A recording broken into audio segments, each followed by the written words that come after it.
Hey, what's going on, everybody? It's your man, Chris Storms. Hey, coming to you with another video. So, hey, let's get right into it.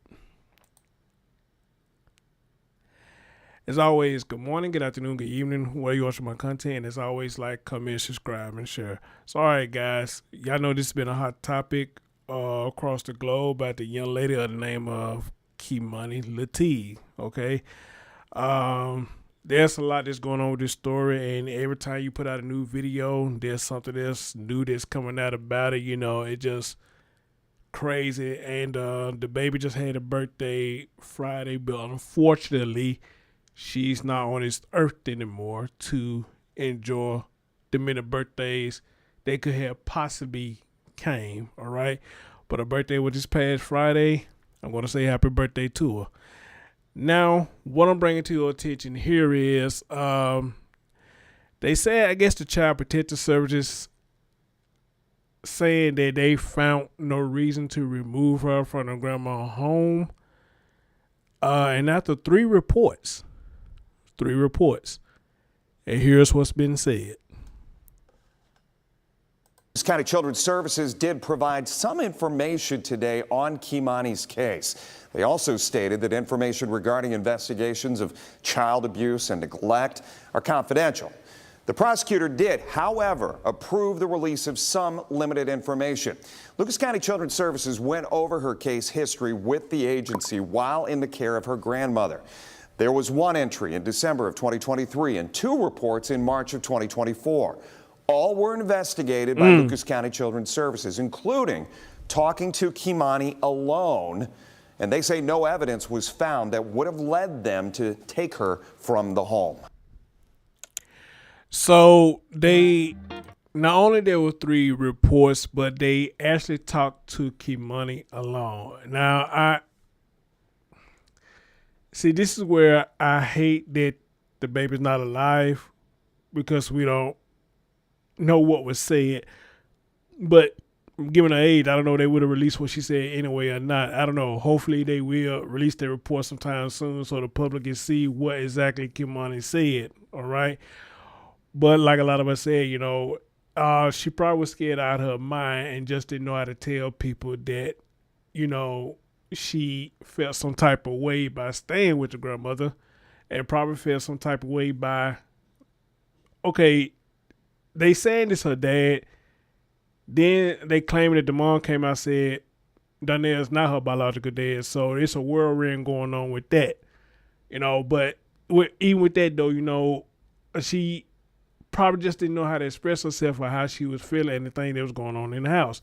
And of course, you know how it is. You know, parents like to threaten their children into not saying things, you know, that's going to get them in trouble. So it could have been one of those situations too.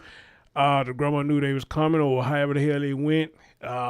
She threatened the baby, said, "You tell anybody this gonna happen, that gonna happen, okay?" Then let alone, you know, for what I gathered, the grandma used to leave her alone at night because I guess she had to work wherever the case may have been, all right? But here's what's getting me, okay?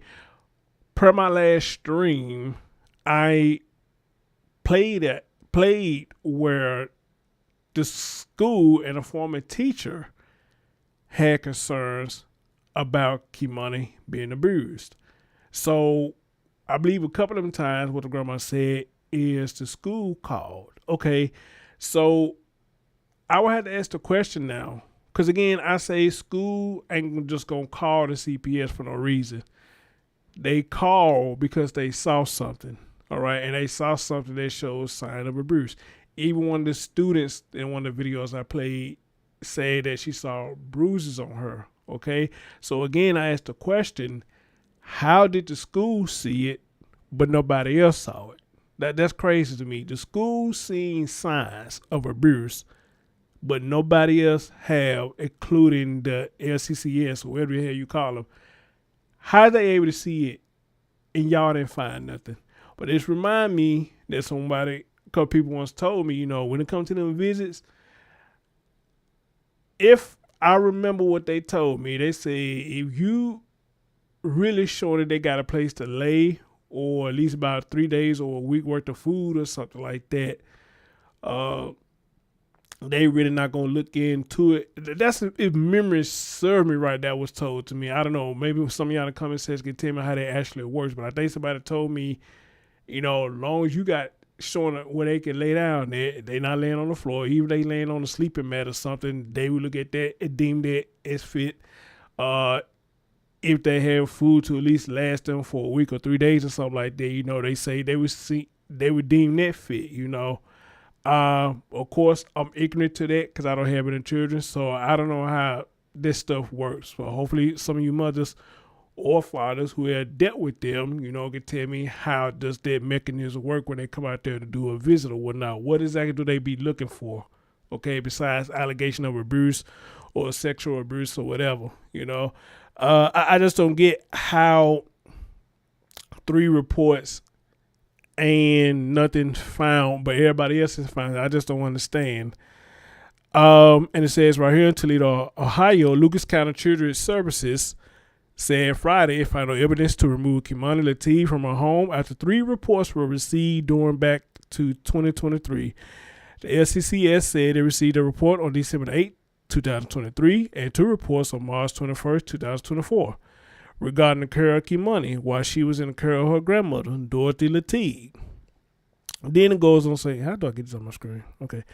Then it goes on to say, according to the LCCS, the investigation was conducted and it found no evidence that it would lead to the removal of Kei'Mani from the home.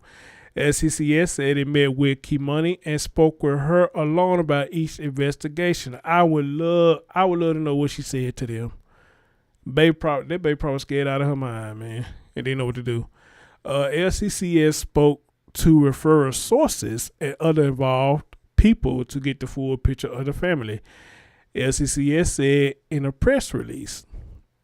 According to LCCS, it gave Dorothy instructions for appropriate discipline and referred their family to supports including OhioRISE, a care program for youth with complex behavioral health and multisystem needs. LCCS said it did not receive any other reports of abuse or neglect of Kei'Mani since March 21st, 2024, according to intake records and digital and phone records. All right.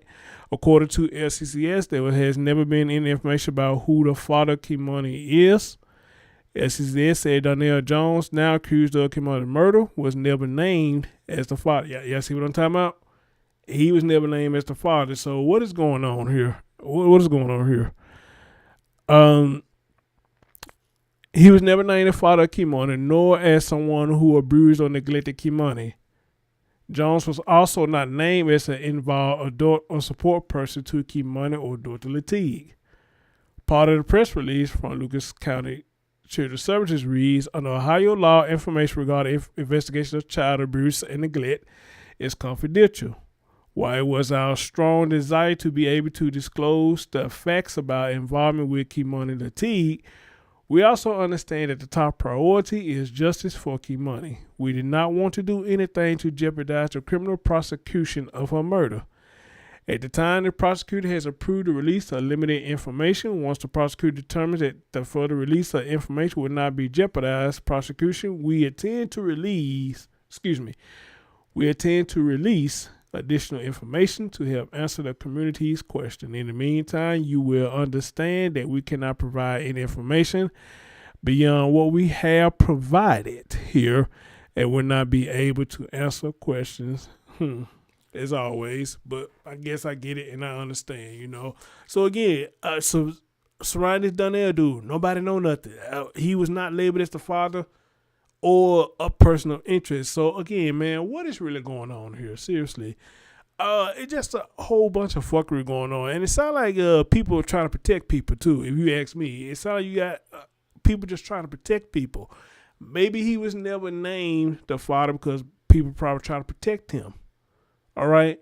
And knowing the type of guy that he was, the reason why they were trying to protect him. I don't know, man. This shit is insane. And it's crazy and it's wild as hell. And another child is gone because of all this foolery that's going on. All this foolery that's going on surrounding this baby girl. This is a damn shame and a motherfucker ridiculous. And I told y'all, it's getting worse every year. And it seems like the more these murders come, it's always close to the child's birthday. Y'all notice that? A lot of these murders that's coming now it's coming close to the child's birthday when they get killed. How ironic is that? How ironic is that? Anyway, guys, y'all let me know what y'all think in the comment section. I'm your man, Chris Storms. Thank you for listening. I'll catch y'all next time.